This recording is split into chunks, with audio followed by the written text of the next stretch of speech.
Hello every one. ഇന്ന് new SRT സീരീസിൽ നമ്മൾ 7th സ്റ്റാൻഡേർഡിലെ സാമൂഹ്യശാസ്ത്രം ഭാഗം 1 ചാപ്റ്ററാണ് പഠിക്കുന്നത്. ചാപ്റ്ററിൻ്റെ പേര് ഇന്ത്യൻ ഉപഭൂഖണ്ഡം എന്നതാണ് കേട്ടോ. ഇന്ത്യൻ ഉപഭൂഖണ്ഡം എന്ന് കേൾക്കുന്ന സമയത്ത് നിങ്ങൾക്ക് ഏതൊക്കെ രാജ്യങ്ങളാണ് ഇന്ത്യൻ ഉപഭൂഖണ്ഡത്തിൽ ഉൾപ്പെടുന്നതെന്ന് ചിന്തിക്കാൻ പറ്റുന്നുണ്ടോ? നിങ്ങൾക്ക് അറിയാമോ അത്? ഏഷ്യ വൻകരയിലെ നമ്മൾ ഉൾപ്പെടുന്ന ഇന്ത്യ, പാകിസ്ഥാൻ, നേപ്പാൾ, ഭൂട്ടാൻ, ബംഗ്ലാദേശ്, ശ്രീലങ്ക, മാലിദ്വീപ് ഇവയൊക്കെയാണ് ഇന്ത്യൻ ഉപഭൂഖണ്ഡത്തിൽ ഉൾപ്പെടുന്ന പ്രധാനപ്പെട്ട രാജ്യങ്ങൾ. അപ്പോൾ എന്താണ് ഇന്ത്യൻ ഉപഭൂഖണ്ഡം, എന്താണ് ഭൂഖണ്ഡം, ഇത്തരത്തിലുള്ള ഡീറ്റെയിൽസ് ഒക്കെയാണ് നമ്മൾ ഇന്നത്തെ ഈ ഒരു ക്ലാസ്സിൽ പഠിക്കാനായിട്ട് പോകുന്നത് കേട്ടോ. നാം വസിക്കുന്ന ഭൂമിയുടെ 2/3 ഭാഗവും സമുദ്രമാണ്. നമുക്കറിയാമല്ലോ, നമ്മൾ ഗ്ലോബിലും മാപ്പിലൊക്കെ നോക്കുമ്പോൾ മെജോറിറ്റി പോർഷനും നീല നിറത്തിലാണ് അടയാളപ്പെടുത്തിയിട്ടുള്ളത്. അത് ജലത്തിൻ്റെ സാന്നിധ്യമാണ്. നാം വസിക്കുന്ന ഭൂമിയുടെ 2/3 ഭാഗവും സമുദ്രമാണ്. പല പേരുകളിൽ അറിയപ്പെടുന്നുവെങ്കിലും അവയെല്ലാം പരസ്പരം ബന്ധപ്പെട്ട് കിടക്കുന്നവയാണ്.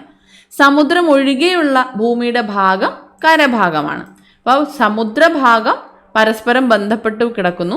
അവയെല്ലാം പല പേരുകളിൽ അറിയപ്പെടുന്നുണ്ടെങ്കിലും പരസ്പരം ബന്ധപ്പെട്ട് കിടക്കുന്നവയാണ്. സമുദ്രം ഒഴികെയുള്ള ഭൂമിയുടെ ഭാഗം കരയാണ്. എന്നാൽ സമുദ്രങ്ങൾ പോലെ കരഭാഗങ്ങൾ തമ്മിൽ ചേർന്നല്ല സ്ഥിതി ചെയ്യുന്നത്. നമുക്കറിയാം, വിശാലമായ ആ കരയുടെ ഭാഗങ്ങളെ കരയുടെ കഷ്ണങ്ങൾ എന്ന അർത്ഥത്തിൽ ഭൂഖണ്ഡങ്ങൾ അഥവാ വൻകരകൾ എന്നാണ് വിളിക്കുന്നത്. ഓക്കെ ആണോ? വിശാലമായ കരയുടെ ഭാഗങ്ങളെ കരയുടെ കഷ്ണങ്ങൾ എന്ന അർത്ഥത്തിൽ ഭൂഖണ്ഡങ്ങൾ അഥവാ വൻകരകൾ എന്ന് വിളിക്കുന്നു. വ്യത്യസ്തമായ ഭൂപ്രകൃതി വിഭാഗങ്ങളെ ഉൾക്കൊള്ളുന്ന വലിയൊരു കരഭാഗമാണ് ഭൂഖണ്ഡം. വ്യത്യസ്തമായ ഭൂപ്രകൃതി വിഭാഗങ്ങളെ ഉൾക്കൊള്ളുന്ന വലിയൊരു കരഭാഗമാണ് ഭൂഖണ്ഡം. ഉയരമേറിയ പർവ്വതങ്ങൾ, വിശാലമായ സമതലങ്ങൾ, വിസ്തൃതമായ മരുഭൂമികൾ, പീഠഭൂമികൾ മുതലായ പല ഭൂരൂപങ്ങളും നമുക്ക് ഭൂഖണ്ഡത്തിൽ കാണാനായി സാധിക്കും. ഇതാ നമ്മുടെ ഭൂഖണ്ഡങ്ങളും സമുദ്രവും. ബാക്കിയെല്ലാം സമുദ്രത്താൽ ചുറ്റപ്പെട്ടിരിക്കുന്നു. ഇതാണ് നമ്മുടെ ഭൂഖണ്ഡങ്ങൾ. എത്ര വൻകരകൾ നമുക്കുണ്ട്? 7 വൻകരകളാണ് നമുക്കുള്ളത്.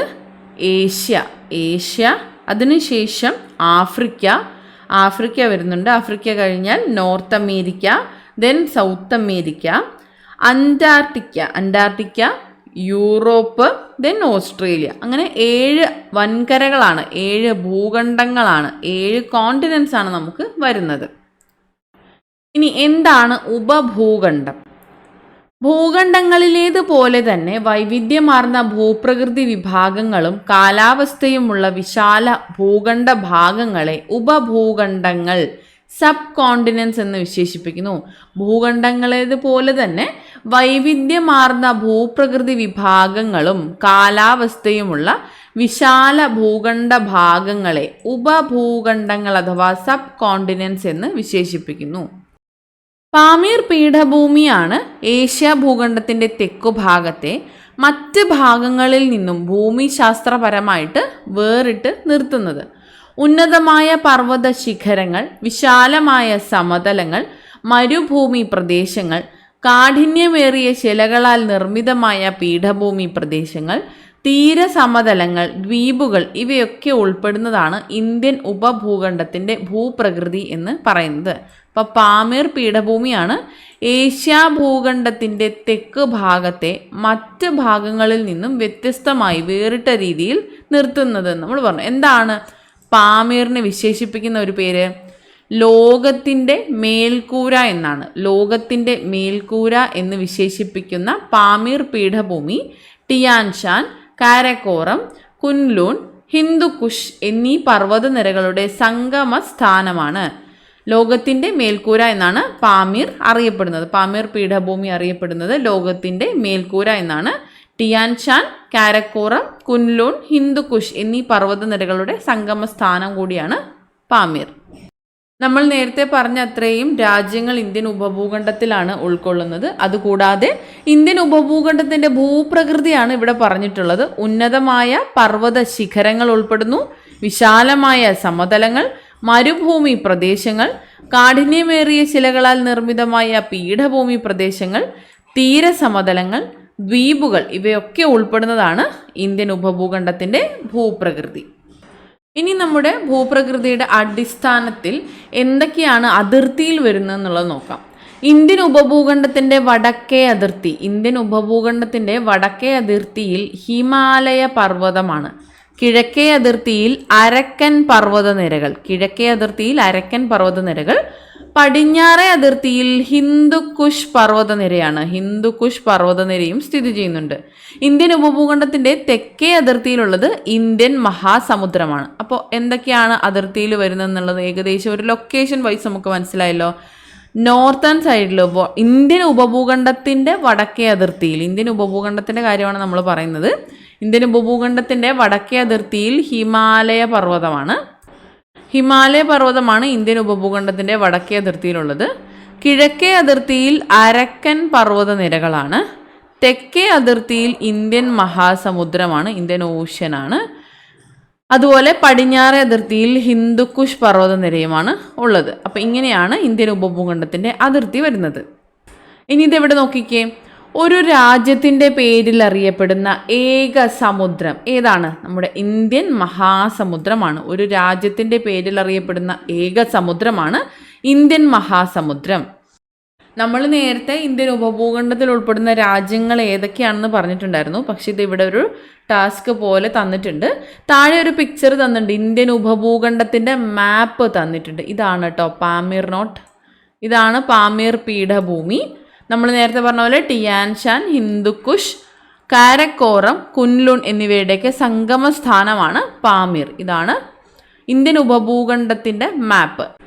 ഇന്ത്യൻ ഉപഭൂഖണ്ഡത്തിൻ്റെ മാപ്പ് നോക്കിയിട്ട് നമുക്ക് ഇന്ത്യൻ ഉപഭൂഖണ്ഡത്തിൽ ഉൾപ്പെടുന്ന രാജ്യങ്ങൾ ഏതൊക്കെയാണെന്ന് നോക്കാം. നമ്മൾ നേരത്തെ പറഞ്ഞതാണ്, എങ്കിലും നമുക്ക് മാപ്പ് പ്രകാരം ഒന്ന് നോക്കാം.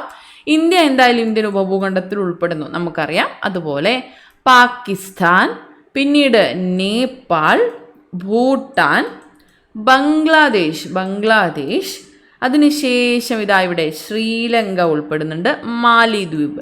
ഇത്രയും നമ്മുടെ ഇന്ത്യൻ ഉപഭൂഖണ്ഡത്തിൽ ഉൾപ്പെടുന്ന രാജ്യങ്ങളാണ് കേട്ടോ. അതുകൂടാതെ നമ്മൾ പാമീർ പീഠഭൂമി, പാമീർ നോട്ടിനെ കുറിച്ച് പറഞ്ഞു. പിന്നീട് നമ്മൾ പറഞ്ഞത് ഭൂപ്രകൃതിയും ഉൾപ്പെടുന്നുണ്ട്. നമ്മുടെ രാജ്യങ്ങൾ മാത്രമല്ല, ഭൂപ്രകൃതിയും ഇതിൽ ഉൾപ്പെടുന്നുണ്ടെന്ന് പറഞ്ഞു. അപ്പോൾ അത്തരത്തിലുള്ള ഭൂപ്രകൃതിയെക്കുറിച്ചാണ് ഇവിടെ മാപ്പിൽ കൊടുത്തിട്ടുള്ളത്. അരക്കൻ പർവ്വതം നമ്മൾ നേരത്തെ പറഞ്ഞില്ലേ, അരക്കൻ പർവ്വതമാണ് കിഴക്കേ അതിർത്തിയിൽ വരുന്നത്. തെക്കേ അതിർത്തിയിൽ ഇന്ത്യൻ മഹാസമുദ്രം. അതുകൂടാതെ പടിഞ്ഞാറൻ അതിർത്തിയിൽ ഹിന്ദുക്കുഷ് പർവ്വതനിരയും ഹിമാലയനാണ് നോർത്തേൺ അതിർത്തിയിൽ, വടക്കൻ അതിർത്തിയിൽ വരുന്നത് എന്ന് നമ്മൾ പറഞ്ഞു. ഇനി പാകിസ്ഥാനിൽ ഹിന്ദുക്കുഷ് പർവ്വതനിര, ഇന്ത്യ, നേപ്പാൾ, ഭൂട്ടാൻ എന്നീ രാജ്യങ്ങളിലായി ഹിമാലയ പർവ്വതനിര എന്നിവയാണ് ഉള്ളത്. ലോകത്തിലെ ഉയരമേറിയ മിക്ക കൊടുമുടികളും ഉള്ളത് ഏത് പർവ്വതനിരയിലാണ്? ഈ പറഞ്ഞ പർവ്വതനിരയിലാണ്. ഹിമാലയ പർവ്വതനിരകൾക്ക് തെക്ക് ഭാഗത്ത് വിശാലമായ സമതലങ്ങളാണ് ഉള്ളത്. ഹിമാലയ പർവ്വതനിരകൾക്ക് തെക്ക് ഭാഗത്ത് വിശാലമായ സമതല പ്രദേശങ്ങളാണ് നിലവിലുള്ളത്. സിന്ധു, ഗംഗ, ബ്രഹ്മപുത്ര എന്നീ നദികൾ വഹിച്ചുകൊണ്ടുവന്ന എക്കൽ നിക്ഷേപങ്ങളാണ് അതിവിശാലമായ ഈ സമതലം രൂപപ്പെട്ടിട്ടുള്ളത്. ഹിന്ദു, ഗംഗ, ബ്രഹ്മപുത്ര എന്നീ നദികൾ വഹിച്ചു കൊണ്ടുവന്ന എക്കൽ നിക്ഷേപങ്ങളാലാണ് അതിവിശാലമായ ഈ സമതലം രൂപപ്പെട്ടിട്ടുള്ളത്.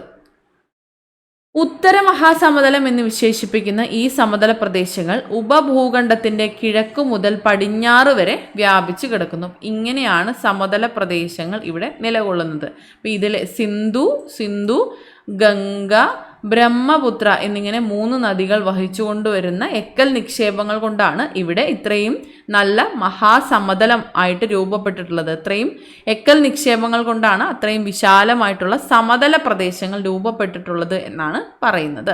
നമ്മൾ ഉപഭൂഖണ്ഡത്തിൻ്റെ മാപ്പ് കണ്ടു. അടുത്തത് ഉത്തരേന്ത്യൻ സമതലങ്ങളുടെ സവിശേഷതകൾ എന്തൊക്കെയാണ്? ഫലഭൂയിഷ്ഠമായ മണ്ണ്, നിരപ്പാർന്ന പ്രദേശമാണ്, നദികളാൽ ജലസമൃദ്ധമാണ്, ജനനിബിഡമാണ്.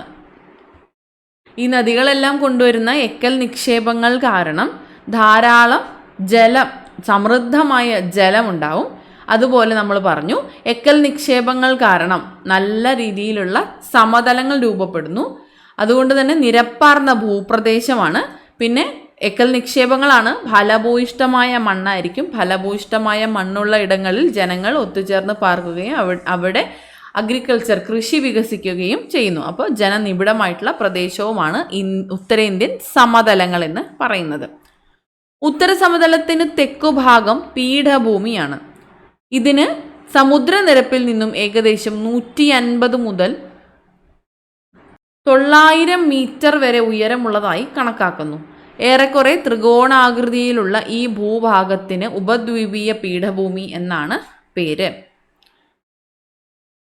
ഉത്തര മഹാസമതലം ഈ ഒരു ഭാഗത്താണ് വരുന്നത്. അതിനുശേഷം താഴേക്കായിട്ടുള്ള ഈ ഒരു ത്രികോണാകൃതിയിൽ കാണപ്പെടുന്ന ഭാഗമാണ് ഉപദ്വീപീയ പീഠഭൂമി എന്ന് നമ്മളിപ്പോൾ പറഞ്ഞിട്ടുള്ളത്. ഉത്തര മഹാസമതലത്തിന് തെക്കുഭാഗത്തുള്ള പീഠഭൂമിയാണത്. ഉപദ്വീപീയ പീഠഭൂമി എന്ന പേരിലാണ് അറിയപ്പെടുന്നത്. ഇന്ത്യൻ ഉപഭൂഖണ്ഡത്തിൻ്റെ ഒരു മാപ്പാണ് ഇവിടെ തന്നിട്ടുള്ളത്. നേരത്തെ തന്ന മാപ്പിനേക്കാൾ കുറച്ചുകൂടി സൂചിക തന്ന് കുറച്ചുകൂടി വ്യക്തമായി മനസ്സിലാക്കത്തക്ക വിധത്തിലാണ് ഇവിടെ തന്നിട്ടുള്ളത്. എന്തൊക്കെയാണ്? ഉപദ്വീപീയ പീഠഭൂമി മെൻഷൻ ചെയ്തിട്ടുണ്ട്. ഇതൊക്കെയാണ് ഉപദ്വീപീയ പീഠഭൂമി എന്ന് പറയുന്നത്. മറ്റ് ഭാഗം ഇവിടെ ഈ ഒരു നിറത്തിൽ തന്നിട്ടുള്ളതാണ് ഉത്തര മഹാസമതലം. ഇവിടെ ഉത്തര മഹാസമതലമുണ്ട്. പിന്നീട് ബംഗ്ലാദേശ് ഇവിടെ മാർക്ക് ചെയ്ത് തന്നിട്ടുണ്ട്. ബംഗ്ലാദേശ്, ഭൂട്ടാൻ നമുക്ക് കാണാം, മാലിദ്വീപ് നമുക്ക് കാണാം. ഇവിടെ മാലിദ്വീപ് നമുക്ക് കാണാം, നേപ്പാൾ കാണാം, പാകിസ്ഥാൻ, ശ്രീലങ്കയും കാണാം. അപ്പം ഇതാണ് ഉപദ്വീപീയ പീഠഭൂമി എന്ന് പറയുന്നത്. അപ്പോൾ നമ്മൾ നേരത്തെ പറഞ്ഞ കാര്യമാണ് ഇവിടെ മാപ്പിൽ തന്നിട്ടുള്ളത്. അപ്പോൾ കുറച്ചുകൂടി ക്ലിയർ ആയിട്ട് മനസ്സിലാക്കാൻ സാധിച്ചല്ലോ. ഥാർ മരുഭൂമിയുടെ ലൊക്കേഷൻ ഇങ്ങനെയാണ്. ഇവിടുന്ന് താഴത്തേക്ക് ഇത് ഏകദേശം ത്രികോണാകൃതിയിലാണ് ഉപദ്വീപീയ പീഠഭൂമിയുടെ സ്ഥാനം. ഉപദ്വീപീയ പീഠഭൂമിയുടെ വടക്കു പടിഞ്ഞാറായി ഇന്ത്യയിലും പാകിസ്ഥാനിലുമായി വ്യാപിച്ചു കിടക്കുന്ന വരണ്ട ഭൂപ്രദേശമാണ് ഥാർ മരുഭൂമി. ഉപദ്വീപീയ പീഠഭൂമിയുടെ വടക്കു പടിഞ്ഞാറായിട്ട് വ്യാപിച്ചു കിടക്കുന്ന ഇന്ത്യയിലും പാകിസ്ഥാനിലുമായി വ്യാപിച്ചു കിടക്കുന്ന മരുഭൂമിയാണ്, വരണ്ട ഭൂപ്രദേശമാണ് ഥാർ മരുഭൂമി. വളരെ വിരളമായി മാത്രം മഴ ലഭിക്കുന്ന ഈ പ്രദേശത്ത് കള്ളിമുൾ ചെടികളും കുറ്റിച്ചെടികളുമാണ് സ്വാഭാവിക സസ്യജാലങ്ങൾ. ഥാർ മരുഭൂമി ഉപദ്വീപീയ പീഠഭൂമിയുടെ വടക്കു പടിഞ്ഞാറായി നമ്മുടെ രാജ്യത്തും അയൽ രാജ്യമായിട്ടുള്ള പാകിസ്ഥാനിലുമായിട്ട് വ്യാപിച്ചു കിടക്കുന്നു. അതികഠിനമായിട്ടുള്ള ചൂടാണ് ഇവിടെ ഉള്ളത്.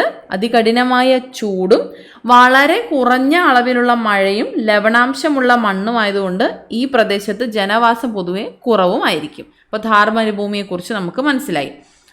ഇന്ത്യൻ ഉപഭൂഖണ്ഡത്തിന് ദൈർഘ്യമേറിയ തീരപ്രദേശമാണ് ഉള്ളത്. മാലിദ്വീപ്, ശ്രീലങ്ക എന്നീ ദ്വീപ രാഷ്ട്രങ്ങളും ലക്ഷദ്വീപ്, ആൻഡമാൻ നിക്കോബാർ തുടങ്ങിയ ചെറിയ ദ്വീപ സമൂഹങ്ങളും ഇന്ത്യൻ ഉപഭൂഖണ്ഡത്തിൻ്റെ ഭാഗമാണ്. നമ്മൾ നേരത്തെ ഇത് പഠിച്ച സമയത്ത് പറഞ്ഞതാണ്. മാലിദ്വീപ്, ശ്രീലങ്ക എന്നീ ദ്വീപ രാഷ്ട്രങ്ങൾ ഇന്ത്യൻ ഉപഭൂഖണ്ഡത്തിൻ്റെ ഭാഗമാണ്. അതുകൂടാതെ ലക്ഷദ്വീപ്, ആൻഡമാൻ നിക്കോബാർ തുടങ്ങിയ ചെറിയ ദ്വീപ സമൂഹങ്ങൾ, ആൻഡമാൻ നിക്കോബാർ, ലക്ഷദ്വീപ് തുടങ്ങിയ ചെറിയ ദ്വീപ സമൂഹങ്ങളും ഇന്ത്യൻ ഉപഭൂഖണ്ഡത്തിൻ്റെ ഭാഗമാണ്. ഇനി ഇവിടെ 2 പിക്ചേഴ്സ് തന്നിട്ടുണ്ട്. ചിത്രം 6.4 എന്താണ് സൂചിപ്പിക്കുന്നത്? മരുപ്രദേശമാണ്. ഇവർ ജലത്തിന് വേണ്ടി ദീർഘദൂരം നടന്നു വരുന്നത് പോലെ സൂചിപ്പിക്കത്തക്ക വിധത്തിലുള്ള ഒരു പിക്ചറാണ്. മരുപ്രദേശത്തെ സൂചിപ്പിക്കുന്നു. രണ്ടാമത് തന്നിട്ടുള്ള ചിത്രം 6.5 എന്താണ്? തീരപ്രദേശമാണ്. തികച്ചും വ്യത്യസ്തമായ രീതിയിലുള്ള ജനജീവിതമാണ് രണ്ടാമത്തെയും ഒന്നാമത്തെയും പിക്ചറിൽ തന്നിട്ടുള്ളത്. ഒരേ ഉപഭൂഖണ്ഡത്തിൽ താമസിക്കുമ്പോൾ തന്നെ 2 വ്യത്യസ്ത തരത്തിലുള്ള കാലാവസ്ഥയും സവിശേഷതകളും ജനജീവിത രീതികളും നമുക്കിവിടെ മനസ്സിലാക്കാനായിട്ട് സാധിക്കും. ഇനി ഇന്ത്യൻ ഉപഭൂഖണ്ഡത്തിന് തനതായ കാലാവസ്ഥാ സവിശേഷതകളാണുള്ളത്. അതാണ് നമ്മളിവിടെ കണ്ടത്. കാലാവസ്ഥയിൽ പ്രാദേശിക വൈവിധ്യങ്ങൾ നിലനിൽക്കുമ്പോഴും ഇന്ത്യൻ ഉപഭൂഖണ്ഡത്തിൻ്റെ കാലാവസ്ഥ പൊതുവെ മൺസൂൺ കാലാവസ്ഥ എന്നാണ് അറിയപ്പെടുന്നത്. കാലാവസ്ഥയിൽ പ്രാദേശിക വൈവിധ്യങ്ങൾ ഉണ്ടെങ്കിലും ഇന്ത്യൻ ഉപഭൂഖണ്ഡത്തിൻ്റെ കാലാവസ്ഥ എന്നത് മൺസൂൺ കാലാവസ്ഥ എന്നാണ് അറിയപ്പെടുന്നത്. ഋതുക്കൾ എന്നർത്ഥം വരുന്ന മൗസിം എന്ന അറബ് പദത്തിൽ നിന്നാണ് മൺസൂൺ എന്ന വാക്ക് രൂപപ്പെട്ടത്. ഋതുക്കൾ എന്നർത്ഥം വരുന്ന മൗസിം എന്ന അറബ് പദത്തിൽ നിന്നാണ് മൺസൂൺ എന്ന വാക്ക് രൂപപ്പെട്ടിട്ടുള്ളത്. ഇന്ത്യൻ ഉപഭൂഖണ്ഡത്തിന്റെ കാലാവസ്ഥയെ മൺസൂൺ കാറ്റ് സ്വാധീനിക്കുന്നു. ഈ കാറ്റ് ഋതുക്കൾക്കനുസരിച്ച് ദിശ മാറുന്നവയാണ്. മൺസൂൺ കാറ്റ് ഋതുക്കൾക്കനുസരിച്ച് ദിശ മാറുന്നവയാണ്. ഇനി നമുക്ക് ഋതുക്കൾക്കനുസരിച്ച് ദിശ മാറുന്നവയാണ് എന്ന് പറഞ്ഞു. മൺസൂണിൻ്റെ മറ്റ് വിശദാംശങ്ങളാണ് പഠിക്കാനായിട്ടുള്ളത്. അപ്പോൾ ആദ്യം സൂര്യൻ്റെ അയനത്തെക്കുറിച്ച് പഠിക്കാം. സൂര്യൻ്റെ ആപേക്ഷിക സ്ഥാനം ഉത്തരായന രേഖയ്ക്കും ദക്ഷിണായന രേഖയ്ക്കും ഇടയിൽ മാറിക്കൊണ്ടിരിക്കുന്ന പ്രതിഭാസമാണ് അയനം എന്ന് പറയുന്നത്. ഇത് ഗ്ലോബായിട്ട് സങ്കല്പിക്കുകയാണെങ്കിൽ ഉത്തരായന രേഖ, ദക്ഷിണായന രേഖ, ഈ രണ്ട് രേഖയ്ക്കും ഇടയിലായിട്ട് സൂര്യൻ്റെ സ്ഥാനം മാറിക്കൊണ്ടേയിരിക്കും. അപ്പോൾ അതിനെയാണ് ആ ഒരു മാറി വരുന്ന പ്രതിഭാസത്തെയാണ് അയനം എന്ന് പറയുന്നത്. ഭൂമിയുടെ പരിക്രമണവും ഭൂമിയുടെ അച്ചുതണ്ടിൻ്റെ ചരിവുമാണ് ഇത്തരത്തിലുള്ള സൂര്യന് സ്ഥാനമാറ്റം ഉണ്ടാകുന്നതിനായി അനുഭവപ്പെടുന്നതിന് കാരണം. ഭൂമിയുടെ പരിക്രമണവും ഭൂമിയുടെ അച്ചുതണ്ടിൻ്റെ ചരിവുമാണ് ഇത്തരത്തിൽ സൂര്യന് സ്ഥാനമാറ്റം ഉണ്ടാകുന്നതായി അനുഭവപ്പെടുന്നതിൻ്റെ, സൂര്യൻ്റെ അയനത്തിന് കാരണം ഭൂമിയുടെ പരിക്രമണവും ഭൂമിയുടെ അച്ചുതണ്ടിൻ്റെ ചരിവുമാണ്. അപ്പോൾ സൂര്യൻ്റെ അയനം എന്താണ്?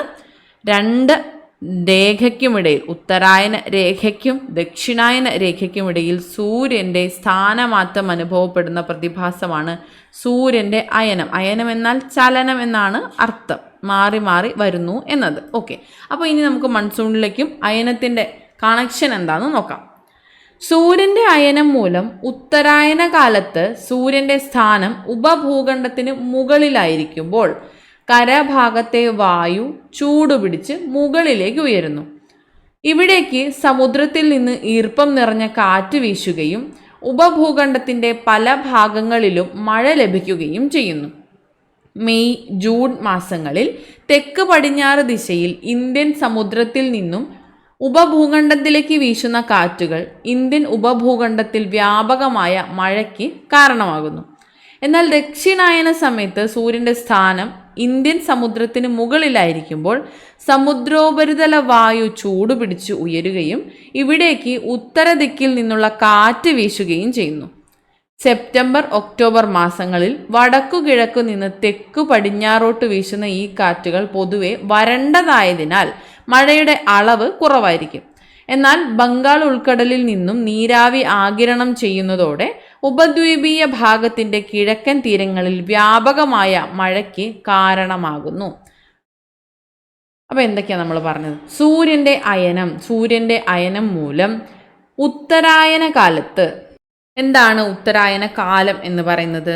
സൂര്യൻ്റെ വടക്കോട്ടുള്ള ചലനത്തെ സൂചിപ്പിക്കുന്ന 6 മാസ കാലയളവ്. അതായത് നമ്മളിവിടെ പറഞ്ഞു സൂര്യൻ ഉത്തരായന രേഖയ്ക്കും ദക്ഷിണായന രേഖയ്ക്കും ഇടയിലാണ് സൂര്യൻ്റെ ചലനം എന്ന് പറഞ്ഞു. ഉത്തരായന കാലം എന്ന് പറയുമ്പോൾ സൂര്യൻ്റെ ചലനം ഉത്തരായന രേഖയിലേക്ക് വടക്ക് ഭാഗത്തേക്കുള്ള ചലനത്തെയാണ് സൂചിപ്പിക്കുന്നത്. ഏകദേശം ഇത് 6 മാസമാണ് വരുന്നത്. അതാണ് ഉത്തരായന കാലം. ഉത്തരായന കാലത്ത് സൂര്യൻ്റെ സ്ഥാനം ഉപഭൂഖണ്ഡത്തിന് മുകളിലായിരിക്കുമല്ലോ. ഇതാണ് ഇക്വേറ്റർ കേട്ടോ. ഇത് ഇക്വേറ്ററായിട്ട് സങ്കല്പിക്കുക. ഇക്വേറ്ററിന് മുകളിലായിരിക്കുമല്ലോ, വടക്ക് ഭാഗത്തേക്കാണ് സഞ്ചരിക്കുന്നത്. ആ സമയത്ത് കരഭാഗത്തെ വായു ചൂടുപിടിച്ച് മുകളിലേക്ക് ഉയരുന്നു. ഇവിടേക്ക് സമുദ്രത്തിൽ നിന്നും ഈർപ്പം കുറഞ്ഞ കാറ്റ് വീശുകയും ഉപഭൂഖണ്ഡത്തിൻ്റെ പല ഭാഗങ്ങളിൽ മഴ ലഭിക്കുകയും ചെയ്യുന്നു. അപ്പം മഴ ഇവിടെ ലഭിച്ചു. മെയ് ജൂൺ മാസങ്ങളിൽ തെക്ക് പടിഞ്ഞാറ് ദിശയിൽ ഇന്ത്യൻ സമുദ്രത്തിൽ നിന്നും ഉപഭൂഖണ്ഡത്തിലേക്ക് വീശുന്ന കാറ്റുകൾ ഇന്ത്യൻ ഉപഭൂഖണ്ഡത്തിൽ വ്യാപകമായ മഴയ്ക്ക് കാരണമാകുന്നു. മെയ് ജൂൺ മാസങ്ങളിൽ തെക്ക് പടിഞ്ഞാറ് ദിശയിൽ ഇന്ത്യൻ സമുദ്രത്തിൽ നിന്നും ഉപഭൂഖണ്ഡത്തിലേക്ക് വീശുന്ന കാറ്റുകൾ ഇന്ത്യൻ ഉപഭൂഖണ്ഡത്തിൽ വ്യാപകമായ മഴയ്ക്ക് കാരണമായിട്ട് വരുന്നുണ്ട്. ഇനി ദക്ഷിണായന സമയത്ത് സൂര്യൻ ദക്ഷിണ ഭാഗത്തേക്ക് സഞ്ചരിക്കുന്ന സമയത്ത് സൂര്യൻ്റെ സ്ഥാനം ഇന്ത്യൻ സമുദ്രത്തിന് മുകളിലായിരിക്കുമ്പോൾ സമുദ്രോപരിതലത്തിലെ വായു ചൂടുപിടിച്ച് ഉയരുകയും ഇവിടേക്ക് ഉത്തര ദിക്കിൽ നിന്നുള്ള കാറ്റ് വീശി സെപ്റ്റംബർ ഒക്ടോബർ മാസങ്ങളിൽ വടക്ക് കിഴക്ക് നിന്ന് തെക്ക് പടിഞ്ഞാറോട്ട് വീശുന്ന കാറ്റ് പൊതുവെ വരണ്ടതായതുകൊണ്ട് അവയുടെ മഴയുടെ അളവ് കുറവായിരിക്കും. നേരത്തെ ലഭിച്ച ഈ ഒരു മഴയുടെ മെയ് ജൂൺ മാസങ്ങളിൽ ലഭിച്ച മഴയുടെ അത്രയും ഉണ്ടാവില്ല. വരണ്ടതായതുകൊണ്ട് മഴയുടെ അളവ് കുറവായിരിക്കും. എന്നാൽ ബംഗാൾ ഉൾക്കടലിൽ നിന്നും നീരാവി ആഗിരണം ചെയ്യുന്നതോടെ ഉപദ്വീപീയ ഭാഗത്തിൻ്റെ കിഴക്കൻ തീരങ്ങളിൽ വ്യാപകമായ മഴയ്ക്ക് കാരണമാകുന്നു. മഴയുണ്ടാകുന്നു. അപ്പോൾ നമ്മളിവിടെ 3 തരത്തിൽ പറഞ്ഞിട്ടുണ്ട്. മഴയുടെ അളവുകൾ വ്യത്യസ്തമായ രീതിയിലാണ് നമുക്ക് മനസ്സിലായി. കാലാവസ്ഥയെ സ്വാധീനിക്കുന്ന ഘടകങ്ങൾ എന്തൊക്കെയാണ്? പ്രധാനമായിട്ടും നമ്മളിവിടെ പറഞ്ഞു, 2 രേഖകൾക്കിടയിലായിരിക്കുമ്പോൾ തന്നെ വ്യത്യസ്ത തരത്തിലാണ് ഇവിടെ മഴ ലഭിക്കുന്നത്. അപ്പോൾ തീർച്ചയായിട്ടും അക്ഷാംശ സ്ഥാനം പ്രധാനപ്പെട്ട ഒരു ഘടകമാണ്. 2, സമുദ്രനിരപ്പിൽ നിന്നുള്ള ഉയരം.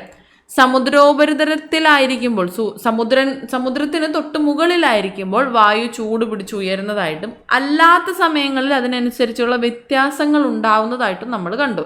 അപ്പോൾ സമുദ്രനിരപ്പിൽ നിന്നുള്ള ഉയരം ഒരു പ്രധാനപ്പെട്ട ഘടകമാണ്. ഭൂപ്രകൃതി, സമുദ്രത്തിൻ്റെ സാമീപ്യം, കാറ്റ് ഇവയെല്ലാം തന്നെ അതിന് കാരണമാണ്. പ്രധാന അക്ഷാംശ രേഖയായിട്ടുള്ള ഉത്തരായന രേഖയ്ക്ക് ഇരുവശം പോലും 2 വ്യത്യസ്ത കാലാവസ്ഥയാണ് അനുഭവപ്പെടുന്നത്. ഉത്തരായന രേഖയ്ക്ക് വടക്കു ഭാഗത്ത് മിതോഷ്ണ കാലാവസ്ഥയും തെക്ക് ഭാഗത്ത് ഉഷ്ണ കാലാവസ്ഥയുമാണ്. ഉത്തരായന രേഖയ്ക്ക് വടക്ക് ഭാഗത്ത് മിതോഷ്ണ കാലാവസ്ഥയും തെക്ക് ഭാഗത്ത് ഉഷ്ണ കാലാവസ്ഥയുമാണ് അനുഭവപ്പെടുന്നത്. ഉഷ്ണമേഖലയിൽ ശൈത്യകാലത്തും ഉഷ്ണകാലത്തും അനുഭവപ്പെടുന്ന താപനിലയിലെ അന്തരം പൊതുവെ മിതമായിരിക്കും. ഇതാണ് ഉഷ്ണമേഖല എന്ന് പറയുന്നത്. ഉഷ്ണമേഖലയിൽ പൊതുവെ ഉണ്ടാകുന്ന ഒരു താപം എന്ന് പറയുന്നത് ഉഷ്ണകാലത്തും ശൈത്യകാലത്തും ഏകദേശം ഒരുപോലെ തന്നെ ആയിരിക്കും. എന്നാൽ മിതോഷ്ണ മേഖലയിലെ, ഇതാണ് മിതോഷ്ണ മേഖലയിലെ ശൈത്യകാലത്തെയും ഉഷ്ണകാലത്തെയും താപനിലയിലെ അന്തരം പൊതുവെ കൂടുതലായിരിക്കും. മിതോഷ്ണ മേഖലയിലെ താപനിലയുടെ അന്തരം ശൈത്യകാലത്ത് അതിശൈത്യവും അതുപോലെ തന്നെ ഉഷ്ണകാലത്ത് താപനില കൂടുകയും ചെയ്യുന്നതുകൊണ്ട് പൊതുവെ അന്തരം കൂടുതലായിരിക്കും. എന്നാൽ ഉഷ്ണകാലത്ത് ഈ ഒരു ഉത്തരായന രേഖയുടെ സൗത്ത് ഭാഗത്ത് ഈ ഒരു വ്യത്യാസം ഉണ്ടാവില്ല. ശൈത്യകാലത്തും ഉഷ്ണകാലത്തും ഒരേപോലെയുള്ള താപനില തന്നെയായിരിക്കും അനുഭവപ്പെടുന്നത്. പൊതുവെ താപനിരക്ക് വ്യത്യാസം ഉണ്ടാവില്ല, പൊതുവെ മിതമായിരിക്കും. അപ്പോൾ മൺസൂൺ കാറ്റുകളെ കുറിച്ചാണ് നമ്മൾ പറഞ്ഞത്. നമുക്ക് ഒന്നുകൂടി അതൊന്ന് പറഞ്ഞു നോക്കാം എന്തൊക്കെയാണെന്ന്. ഇന്ത്യൻ ഉപഭൂഖണ്ഡത്തിൽ അനുഭവപ്പെടുന്ന കാലാവസ്ഥ എന്താണ്? മൺസൂണാണ്. മൺസൂൺ കാറ്റിൻ്റെ പ്രത്യേകതയാണ് പിന്നീട് നമ്മൾ പറഞ്ഞത്. ഉത്തരായന കാലത്ത് സൂര്യൻ്റെ സ്ഥാനം ഉപഭൂഖണ്ഡത്തിന് മുകളിലായിരിക്കുമ്പോൾ കരഭാഗം കൂടുതൽ ചൂടുപിടിക്കും. ചൂടുപിടിച്ച വായു മുകളിലേക്ക് ഉയരും. അവിടേക്ക് സമുദ്രത്തിൽ നിന്നുള്ള ഈർപ്പം നിറഞ്ഞ കാറ്റ് വീശുകയും ഉപഭൂഖണ്ഡത്തിൻ്റെ പല ഭാഗങ്ങളിലും മഴ ലഭിക്കുകയും ചെയ്യും. ഇങ്ങനെയാണ് മൺസൂൺ കാറ്റിൻ്റെ പ്രത്യേകത വരുന്നത്. ഏത് മാസങ്ങളിലാണ് തെക്ക് പടിഞ്ഞാറൻ മൺസൂൺ അനുഭവപ്പെടുന്നത്? മെയ് ജൂൺ മാസങ്ങളിലാണ്. ഇനി ദക്ഷിണായന സമയത്ത് സൂര്യൻ്റെ സ്ഥാനം വെച്ച് പറയുമ്പോൾ ഇന്ത്യൻ സമുദ്രത്തിന് മുകളിലായിരിക്കും സൂര്യൻ്റെ സ്ഥാനം, അതായത് ദക്ഷിണാർദ്ധ ഗോളത്തിൽ. ഈ സമയം സമുദ്രോപരിതലത്തിലെ വായു ചൂട് പിടിച്ച് ഉയരും. ഇവിടേക്ക് ഉത്തരദിക്കിൽ നിന്നുള്ള കാറ്റ് വീശുകയും ചെയ്യും. സെപ്റ്റംബർ ഒക്ടോബർ മാസങ്ങളിൽ അനുഭവപ്പെടുന്നത് വടക്കുകിഴക്കൻ മൺസൂണാണ് സെപ്റ്റംബർ ഒക്ടോബർ മാസങ്ങളിൽ അനുഭവപ്പെടുന്നത്. ഈ ഒരു മഴ ലഭിക്കുന്നത് ഇന്ത്യയുടെ കിഴക്കൻ ഭാഗങ്ങളിലാണ് വടക്കു കിഴക്കൻ മൺസൂൺ കൊണ്ടുള്ള മഴ ലഭിക്കുന്നത്. അപ്പോൾ ഇത്രയാണ് നമ്മളിവിടെ പറഞ്ഞത്. ക്ലിയർ ആയല്ലോ? ഇപ്പോൾ ക്ലിയർ ആയിട്ടുണ്ടാവുമെന്ന് വിശ്വസിക്കുന്നു. പിന്നീട് നമ്മൾ പറഞ്ഞത് കാലാവസ്ഥയെ സ്വാധീനിക്കുന്ന ഘടകങ്ങളാണ്. അത് നമ്മൾ പറഞ്ഞു. അക്ഷാംശ സ്ഥാനം, പ്രധാന അക്ഷാംശ രേഖകളിൽ ഒന്നായ ഉത്തരായന രേഖയുടെ വടക്ക് ഭാഗത്ത് മിതോഷ്ണ കാലാവസ്ഥയും തെക്ക് ഭാഗത്ത് ഉഷ്ണ കാലാവസ്ഥയുമാണ്. അപ്പോൾ അക്ഷാംശ സ്ഥാനം അത്രയും പ്രധാനപ്പെട്ടതാണ്. സമുദ്രനിരപ്പിൽ നിന്നുള്ള സ്ഥാനം ഭൂമിയുടെ ഉപരിതലത്തിൽ നിന്നും മുകളിലേക്ക് പോകുന്തോറും താപനിലയിൽ വ്യത്യാസം അനുഭവപ്പെടുന്നു. ഇതിനെയാണ് നമ്മൾ താപനഷ്ട നിരക്ക്, ക്രമമായിട്ടുള്ള താപനഷ്ട നിരക്ക് എന്ന് പറയുന്നത്. ഭൂപ്രകൃതി പിന്നീടുള്ള സവിശേഷതയാണ് ഭൂപ്രകൃതി എന്നത്.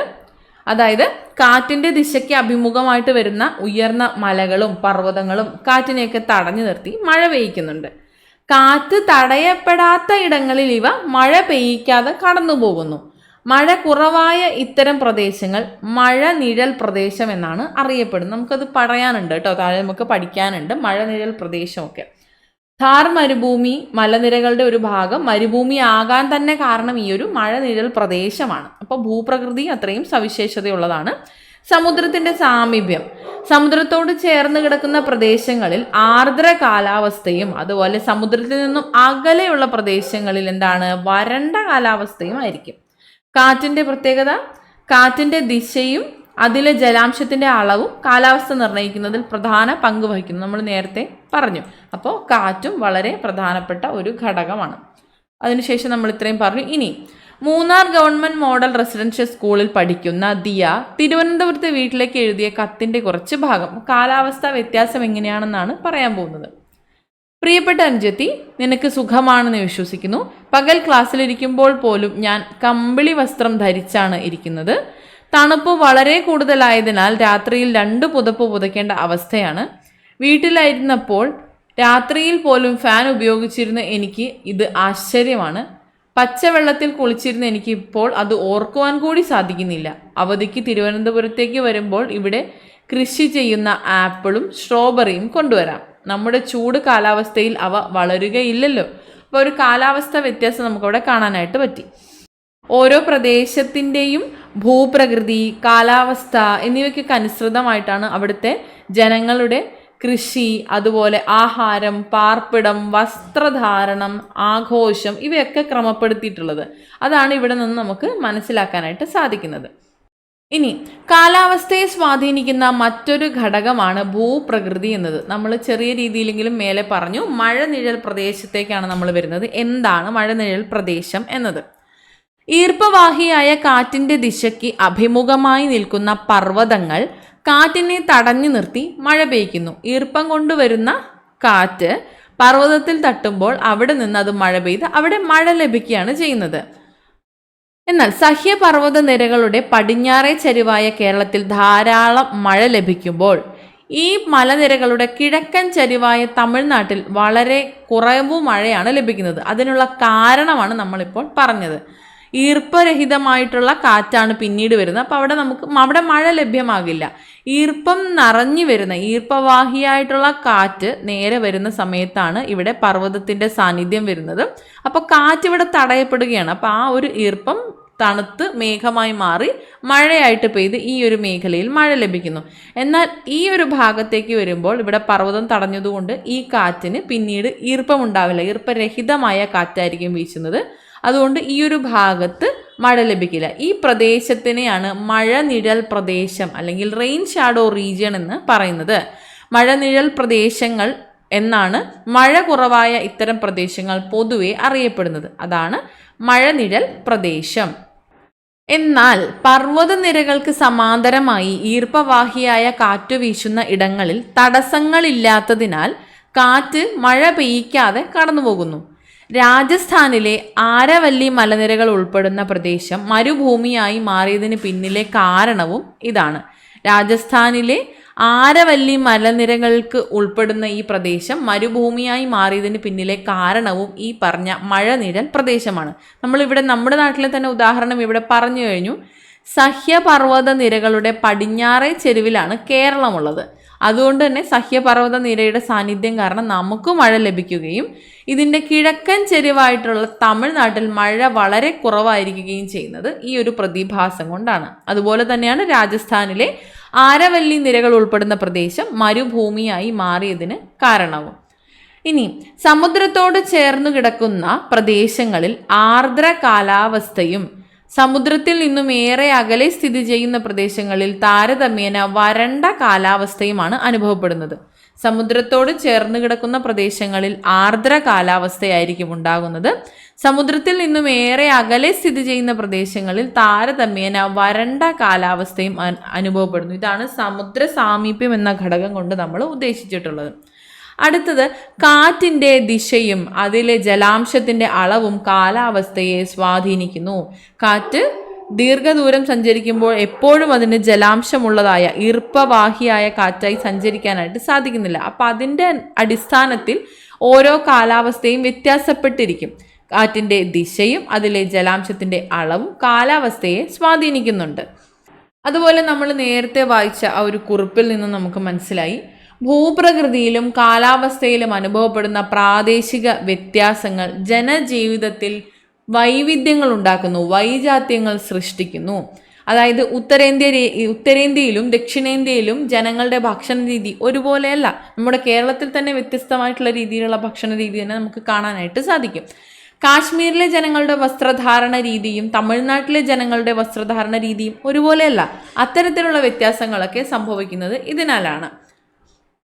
അതുപോലെ തന്നെയാണ് കൃഷിയുടെ വ്യത്യാസം. പശ്ചിമഘട്ടത്തിൽ കൃഷി ചെയ്യുന്ന വിളകളല്ല നമ്മൾ ഉത്തര സമതലങ്ങളിൽ മുഖ്യമായിട്ടും കൃഷി ചെയ്യുന്നത്. രണ്ടും വ്യത്യസ്ത രീതിയിലുള്ളതാണ്. ഇനി താഴെ തന്നിരിക്കുന്ന ചിത്രം നോക്കുകയാണെങ്കിൽ ഇത് ഏലം കൃഷിയാണ്. ഏലത്തിൻ്റെ റൂട്ടിൽ നിന്ന് ഈ ഒരു ഏലം നമ്മൾ എടുക്കുന്ന ഒരു പിക്ചറാണ് കൊടുത്തിട്ടുള്ളത്. ഏലം കൃഷിയാണ്. ഇത് ഗോതമ്പ് കൃഷി. രണ്ടും രണ്ട് തരത്തിലാണ് കൊടുത്തിട്ടുള്ളത്. ഇനി വ്യത്യസ്ത കാലാവസ്ഥ, വ്യത്യസ്ത തരത്തിലുള്ള കൃഷികൾ എന്ന രീതിയിൽ നമുക്ക് ഇവയുടെ ഡീറ്റെയിൽസ് നോക്കാം. ഓരോ പ്രദേശത്തെയും ഭൂപ്രകൃതി, കാലാവസ്ഥ എന്നിവയ്ക്കനുസൃതമായിട്ടാണ് അതാതിടങ്ങളിലെ ജനങ്ങളുടെ കൃഷി, ആഹാരം, പാർപ്പിടം, വസ്ത്രധാരണം, ആചാരം, ആഘോഷം ഇവയെല്ലാം ക്രമപ്പെടുത്തിയിട്ടുള്ളത്. അത് നമ്മൾക്ക് നേരത്തെ കണ്ടതാണ്, നമ്മൾ നേരത്തെ മനസ്സിലാക്കിയതാണ്. ഇന്ത്യയിൽ ഭൂരിപക്ഷം ജനങ്ങളും കാർഷിക വൃത്തിയിൽ ഏർപ്പെട്ടിരിക്കുന്നവരായതിനാൽ മഴയുടെ വിതരണത്തിലുള്ള ഏറ്റക്കുറച്ചിലുകൾ ജനജീവിതത്തെ ഗണ്യമായി സ്വാധീനിക്കുന്നുണ്ട്. മഴയുടെ പ്രാധാന്യമാണ് നമുക്ക് ഇവിടുന്ന് മനസ്സിലാകുന്നത്. മഴയുടെ ലഭ്യതയ്ക്കനുസരിച്ചാണ് ഓരോ കാർഷിക വിളകളും കാർഷിക രീതികളും മുന്നോട്ട് പോകുന്നത്. അതുകൊണ്ട് തന്നെ ഭൂരിപക്ഷം ജനങ്ങളും കാർഷിക വൃത്തിയിലായിരിക്കുന്നതിനാൽ മഴ അത്രയേറെ പ്രധാനപ്പെട്ടതാണ്. ഉയർന്ന മഴ ലഭിക്കുന്ന പ്രദേശങ്ങളിൽ വ്യാപകമായി കൃഷി നടക്കുമ്പോൾ ജലദൗർലഭ്യത്താൽ പല ഭാഗങ്ങളും കൃഷിക്ക് അനുയോജ്യമല്ലാതായി മാറുകയും ചെയ്യുന്നുണ്ട്.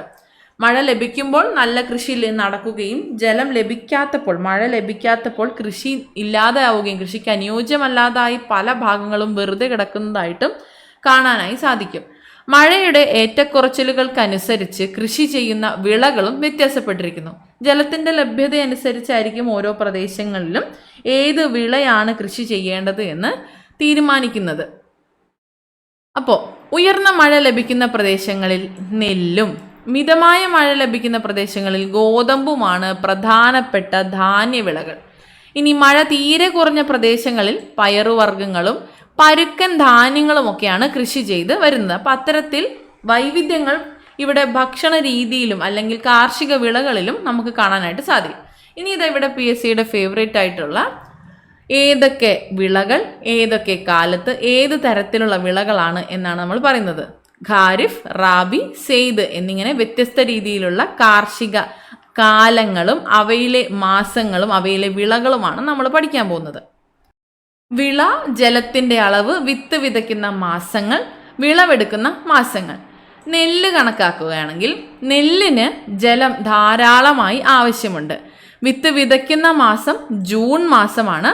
ഹാർവെസ്റ്റ് ചെയ്യപ്പെടുന്നത് സെപ്റ്റംബർ മാസത്തിലാണ്. നെല്ല് ജൂണിൽ വിതച്ച് സെപ്റ്റംബറിൽ കൊയ്തെടുക്കുന്നു. ജലം ധാരാളമായി ആവശ്യമായിട്ടുള്ള ഒരു വിളയാണ് നെല്ല്. ഇനി ഗോതമ്പിലേക്ക് വരുമ്പോൾ മിതമായ രീതിയിൽ ജലം ലഭ്യമായാൽ മതി ഈ ഒരു ഗോതമ്പ് വിളയുടെ കൃഷിക്ക്. ഒക്ടോബറിൽ വിതച്ച് മാർച്ചിൽ വിളവെടുക്കുന്നവയാണ് ഗോതമ്പ്. മിതമായ അളവിൽ മാത്രം ജലം മതി. അപ്പോൾ അത്തരത്തിലുള്ള സ്ഥലങ്ങളിൽ കൃഷി ചെയ്യപ്പെടാവുന്നതാണ് ഗോതമ്പ്. തണ്ണിമത്തനിലേക്ക് വരുമ്പോൾ വിരളമായി മഴ ലഭിക്കുന്ന പ്രദേശങ്ങളിൽ ജലസേചന സൗകര്യം ആവശ്യമാണ്. ജലസേചനം നടത്തിക്കൊണ്ട് തണ്ണിമത്തൻ കൃഷി നടത്താവുന്നതാണ്. വിരളമായി മഴ ലഭിക്കുന്ന പ്രദേശങ്ങളിൽ ധാരാളമായി തണ്ണിമത്തൻ ഉണ്ടാവുന്നു. ഏപ്രിൽ മാസത്തിൽ വിത്ത് വിതയ്ക്കുകയും ജൂൺ മാസത്തിൽ വിളവെടുക്കുകയും ചെയ്യുന്നവയാണ് തണ്ണിമത്തൻ.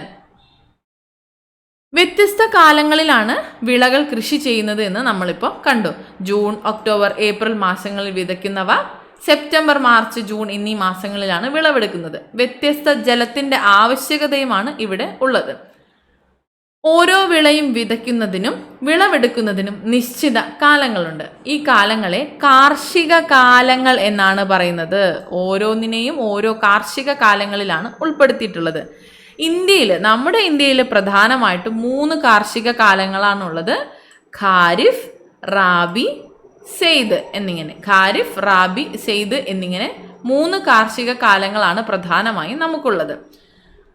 ഖാരിഫ് വിളയാണെങ്കിൽ ഖാരിഫ് കാർഷിക കാലം എന്ന് പറയുന്നത് ജൂൺ ജൂലൈ മാസത്തിലായിരിക്കും.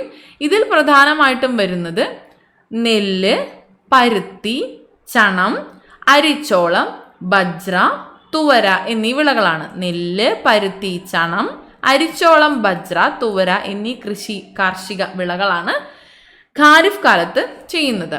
റാബിയിലേക്ക് വരുമ്പോൾ റാബി ഒക്ടോബർ നവംബറിലാണ് വരുന്നത്. റാബി കാർഷിക കാലം ഒക്ടോബർ നവംബർ മാസങ്ങളിലാണ്. ഗോതമ്പ്, പയറുവർഗ്ഗങ്ങൾ എന്നിവയൊക്കെയാണ് ഈ ഒരു റാബി കാലത്ത് ഉപയോഗിക്കുന്നത്.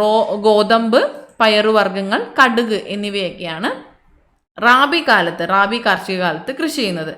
സെയ്ദിലേക്ക് വരുമ്പോൾ വേനൽക്കാലത്താണ് സെയ്ദ് കൃഷി ചെയ്യുന്നത്. സമ്മറിലാണ് സെയ്ദ് വരുന്നത്. തണ്ണിമത്തൻ, വെള്ളരി, പച്ചക്കറി, കാലിത്തീറ്റ എന്നീ വിളകളാണ് സെയ്ദ് കാർഷിക കാലത്തിൽ ഉപയോഗിക്കുന്നത്. ഒരുപാട് തവണ റിപ്പീറ്റഡ് ആയിട്ട് PSC ചോദിച്ചിട്ടുള്ള ഒരു ഭാഗമാണ് കാർഷിക കാലങ്ങൾ എന്ന് പറയുന്നത്. ഏതൊക്കെ കാർഷിക കാലങ്ങൾ, ഏതൊക്കെ മാസങ്ങളിലാണ് വിത്തിടുന്നത്, വിളവെടുക്കുന്നത്, അതുപോലെ ഏതൊക്കെ വിളകളാണ് എന്നുള്ളത് SCERTയിൽ തന്നിട്ടുള്ള വിളകളെങ്കിലും കൃത്യമായി പഠിച്ചിരിക്കണം. ഓക്കെ ആണല്ലോ? അപ്പോൾ ഇത്രയുമാണ് നമ്മളിവിടെ പറഞ്ഞത്. അതിനെ നമുക്കൊന്ന് വായിക്കാം. തെക്കു പടിഞ്ഞാറൻ മൺസൂണിനോട് ചേർന്ന് വരുന്ന ഖാരിഫ് കാലത്ത് ഊഷ്മാവും ജലവും കൂടുതൽ ആവശ്യമായിട്ടുള്ള വിളകളാണ് കൃഷി ചെയ്യുന്നത്. നെല്ല്, പരുത്തി, ചണം, അരിച്ചോളം, ബജ്ര, തുവര എന്നിവയൊക്കെയാണ് കൃഷി ചെയ്യുന്നത്.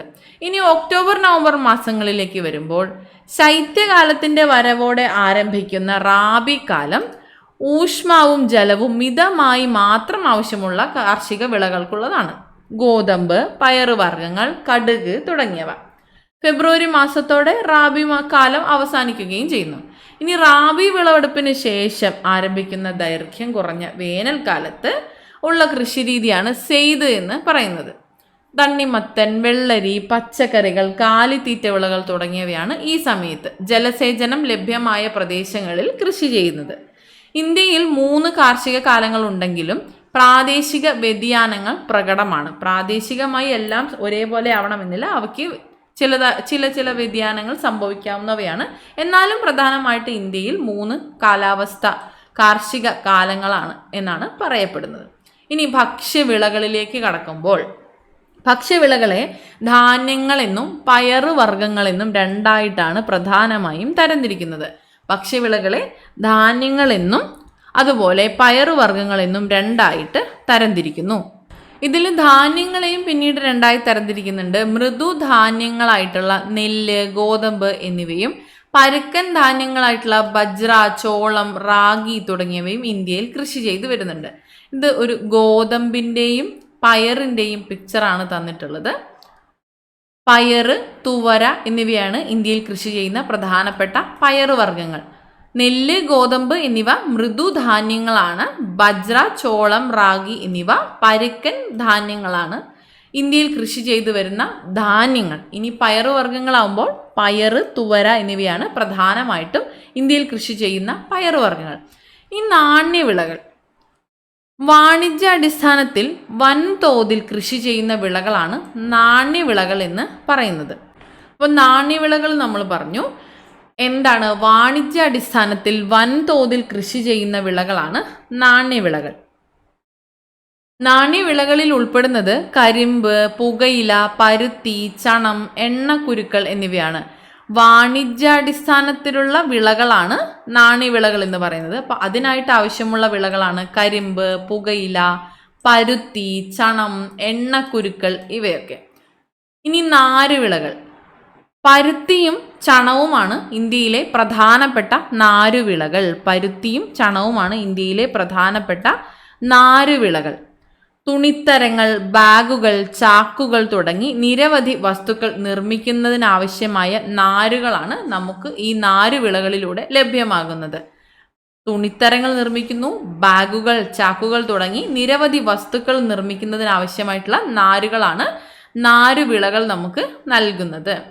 അടുത്തത് എണ്ണക്കുരുക്കളാണ്. എണ്ണക്കുരുക്കൾ ഭക്ഷ്യ എണ്ണ ഉൽപ്പാദിപ്പിക്കുന്നതിനാണ് എണ്ണക്കുരുക്കൾ കൃഷി ചെയ്യുന്നത്. ഭക്ഷ്യ എണ്ണ ഉൽപ്പാദിപ്പിക്കുന്നത് എണ്ണക്കുരുക്കളിൽ നിന്നാണ്. നിലക്കടല, കടുക് വർഗ്ഗങ്ങൾ, സോയാബീൻ, സൂര്യകാന്തി എന്നിവ ഇതിൽ ഉൾപ്പെടുന്നു.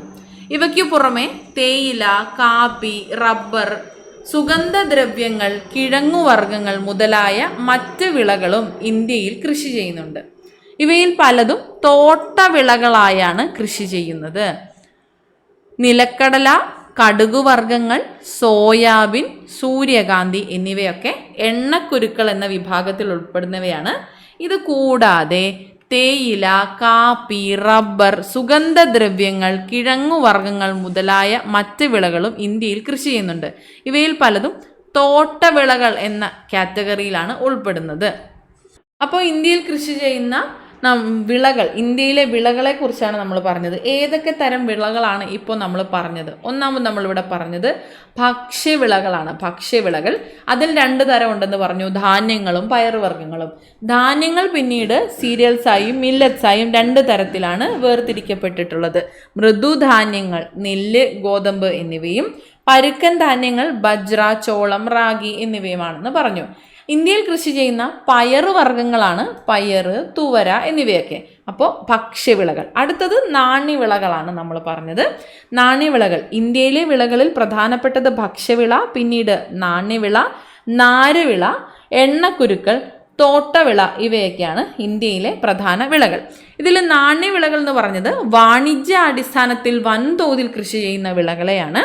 കരിമ്പ്, പുകയില, പരുത്തി, ചണം, എണ്ണക്കുരുക്കൾ ഇവയെല്ലാം തന്നെ നാണ്യവിളകളിൽ ഉൾപ്പെടുന്നവയാണ്. നാണ്യവിളകളാണ്. നാരുവിളകളിൽ പ്രധാനമായി വരുന്നത് പരുത്തിയും ചണവുമാണ്. തുണിത്തരങ്ങൾ, ബാഗുകൾ, ചാക്കുകൾ ഇവയൊക്കെ നിർമ്മിക്കുന്നതിനായി നാരുവിളകൾ സഹായകമാണ്. പിന്നീട് നമ്മൾ പറഞ്ഞത് എണ്ണക്കുരുക്കളാണ്. ഭക്ഷ്യ എണ്ണ ഉൽപ്പാദിപ്പിക്കുന്നതിന് എണ്ണക്കുരുക്കൾ ഉപയോഗിക്കുന്നു. ഉദാഹരണം നിലക്കടല, കടുക്, സോയാബീൻ, സൂര്യകാന്തി ഇവയൊക്കെ.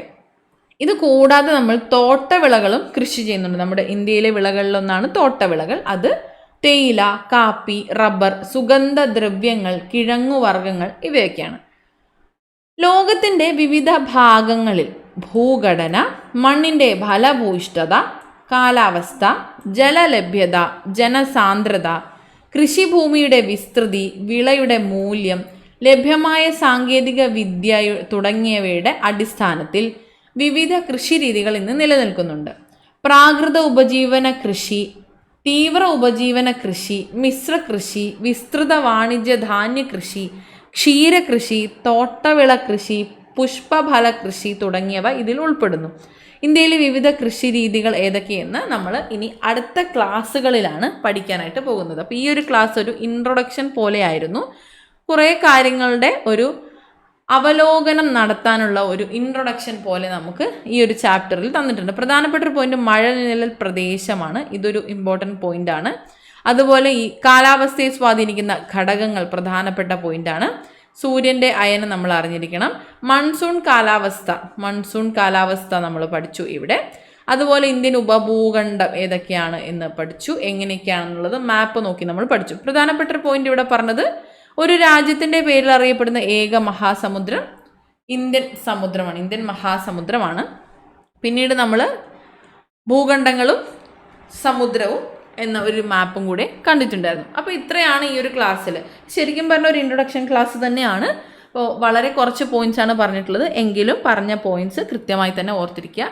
ഇതിൽ PYQ ആയിട്ട് റിപ്പീറ്റഡ് ആയിട്ട് ചോദിച്ചിട്ടുള്ള ഒരു ഭാഗം എന്ന് പറയുന്നത് കാർഷിക കാലങ്ങളാണ്. കാർഷിക കാലങ്ങൾ അവ ഏതൊക്കെയാണ്, ഏതൊക്കെ മാസങ്ങളിലാണ്, ഏതൊക്കെ വിളകളാണ് എന്നുള്ളത് കൃത്യമായി പഠിച്ചിരിക്കണം. റിപ്പീറ്റഡ് ആയിട്ട് ചോദിച്ചിട്ടുണ്ട്, ഒരുപാട് തവണ ചോദിച്ചിട്ടുള്ള ഒരു ഭാഗമാണ്. ഓക്കെ, അപ്പോൾ ഇത്രയാണ് ഇന്നത്തെ ക്ലാസ്സിൽ നമ്മൾ ഉൾപ്പെടുത്തിയിട്ടുള്ളത്.